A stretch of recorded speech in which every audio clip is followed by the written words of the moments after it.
Hi, welcome to the video lectures from Shivananda Sharma Memorial RV College. This is an ISR initiative. Shivananda Sharma Memorial RV College is one of the premier institutions run by the prestigious RV group of institutions. We have come up with a unique initiative to engage students at the time of this unforeseen medical emergency caused by the corona outbreak. As a socially responsible institution, we would like to connect academically with students to make good the losses caused. In this connection, I, Gokul C from the Department of BBA, has posted a video on the subject Banking Regulations and Operations, and the topic is Principles of Bank Lending. Please watch the video till the end, like and subscribe to our YouTube channel, and also share this video with your peer groups. Principles of Bank Lending. This is the last part of the video lecture. This is the third part. The first and the second have already been uploaded. Please go through that. In this the last part of the video lecture, we'll be talking about non-performing assets. In the previous slide, we referred to the principles of bank lending, and we took some examples also. Today we'll be talking about non-performing assets in this video lecture. What is a non-performing assets? Let us try to understand this from a pure asset and liability standpoint. As a banker, if a banker provides a loan to a customer, I repeat, as a banker, if a banker provides loan to a customer, for the bank it is receivable, it is an asset. As far as a customer is concerned, it is a liability for that person. Now, why is it a liability? Because the customer is liable to pay back the loan with the interest portion. Now, banker will eventually, all things being fine, the banker will eventually get the money from the customer with the principal amount and the interest portion, and that is how the banker will make his profits. Now, this is in a very ideal situation, but many a times, or sometimes for that matter, there could be instances where the repayment doesn't happen at all. The customer does not pay due to whatever reasons. The customer has no capacity to pay, or the customer is not willing to pay, the customer is absconding, whatever reasons it could be. So having said that, when such a thing happens, when a bank has granted a loan and the loan has not been repaid for more than 90 days, such loans are called non-performing assets. Why is it called non-performing? Because it is affecting the day-to-day performance of a bank negatively. It is non-performing assets. Now let us be very clear, we cannot avoid non-performing assets because there are lots of loans which a banker needs to give, and out of it, some of them you might never recover it. If we could divide that entire, the only objective of a banker is to ensure that we mitigate it. We try to keep it as low as possible.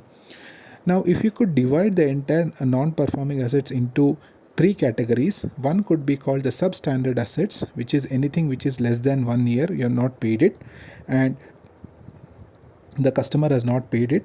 Second is doubtful assets, where the repayment date is more than one, the repayment date has crossed more than the 1 year deadline, and and you are very doubtful that you would get that amount back. And the last is the loss assets, which is anything beyond 3 years, they declare it as a loss assets. That means 100% you are not going to recover it. It is as good as treating it as bad debts in your accounting books.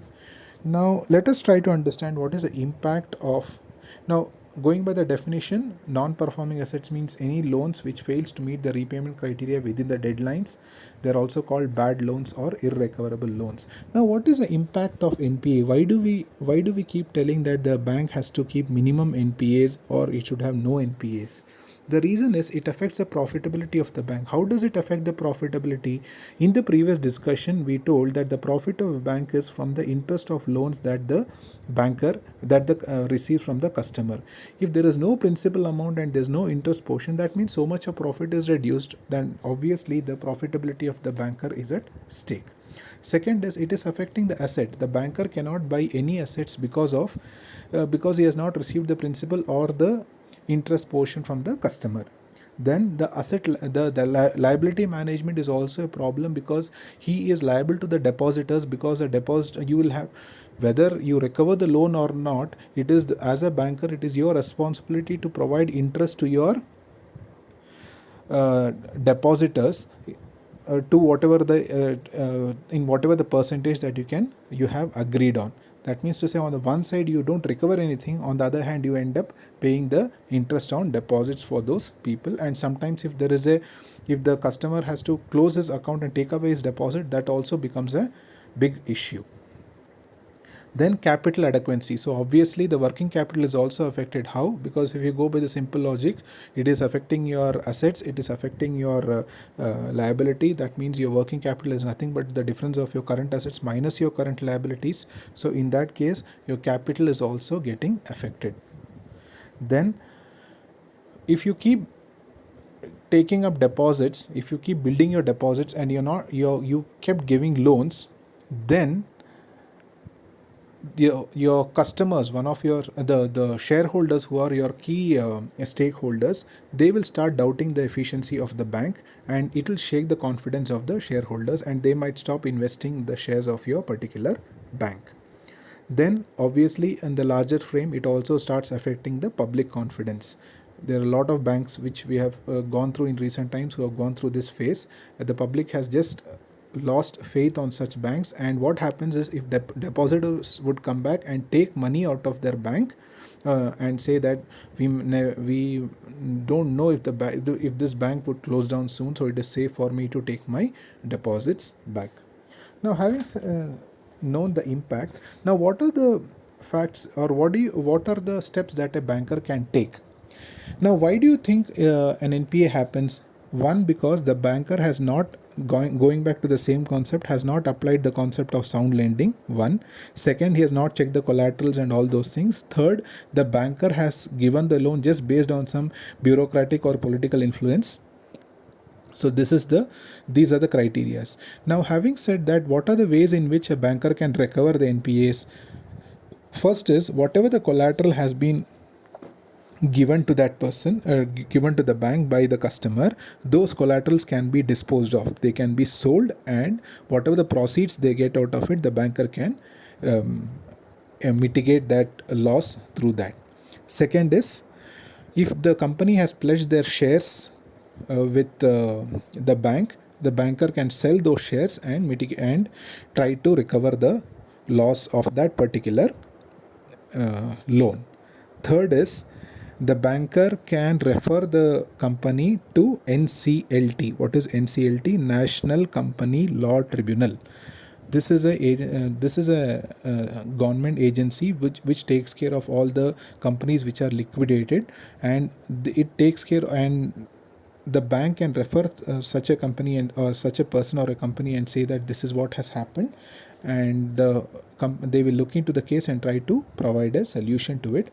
And sometimes what happens, if it's a company, the company might be asked to liquidate, and due to forced liquidation, whatever the proceeds they get out of liquidation, from that they can recover the amount of loan.